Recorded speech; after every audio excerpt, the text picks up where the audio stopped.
திருப்பத்தூர் அருகே ராணுவத்தில் பணிபுரியும் நபர்களின் வீட்டை கொள்ளையடிக்க குறிவைக்கும் முகமூடி கொள்ளையர்கள். சிசிடிவி காட்சிகள் வெளியாகி பரபரப்பை ஏற்படுத்தியுள்ளது.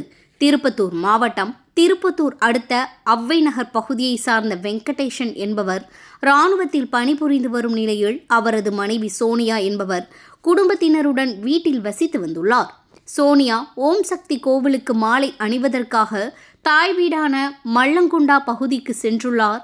இதனை நோட்டமிட்ட முகமூடி கொள்ளையர்கள் நேற்று முன்தினம் இரவு வீட்டில் இருந்த சிசிடிவி கேமராவின் வயரை பிடுங்கிவிட்டு வீட்டின் முன்பக்க கதவு மற்றும் பீரோவின் பூட்டையும் உடைத்து வீட்டிலிருந்து 5 கிராம் தங்க நகை, 200 கிராம் குழந்தையின் கை செயின் உள்ளிட்ட பொருட்களை கொள்ளையடித்து சென்றுள்ளனர். அதேபோல் சிவசக்தி நகர் பகுதியை சேர்ந்த ராஜா என்பவர் ராணுவத்தில் அசாம் மாநிலத்தில் பணிபுரிந்து வருகிறார். அவரது மனைவி தீபா பிள்ளைகளுடன் வசித்து வரும் நிலையில் நள்ளிரவில் 4 நபர் முகமூடி அணிந்து கொண்டு டார்ச் லைட் அடித்து வீட்டை பார்த்துள்ளனர். இதனை கேமராவில் பார்த்த தீபா அக்கம் பக்கத்தினருக்கு தகவல் கொடுத்துள்ளார். அதே பகுதியில் வாடகைக்கு வசித்து வரும் கோவிந்தராஜ் வீட்டின் கேட்டின் பூட்டையும் உடைத்துள்ளனர். அக்கம் பக்கத்தினர் அனைவரும் வீட்டின் லைட் போட்ட காரணத்தினால் கொள்ளையர்கள் அங்கிருந்து தப்பித்து சென்றுள்ளனர்.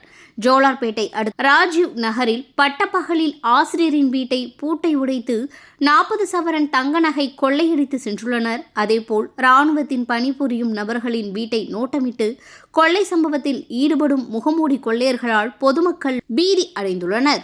தீபா, சிவசக்தி நகர் கலெக்டர் பங்களா பேக் சைடில் வந்துட்டு மண்டே நைட் ஒரு 1:30 இருக்கும்.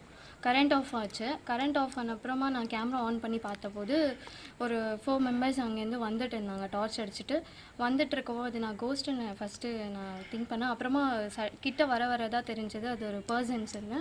மாஸ்க் போட்டிருந்தாங்க ஃபேஸில். அப்புறமா எங்கள் வீட்டுக்கிட்ட அது காலிங் பெல் கிட்ட நின்றுட்டு இருந்தாங்க. இந்த காலிங் பெல்லும் ஒர்க் ஆகிறதில்ல.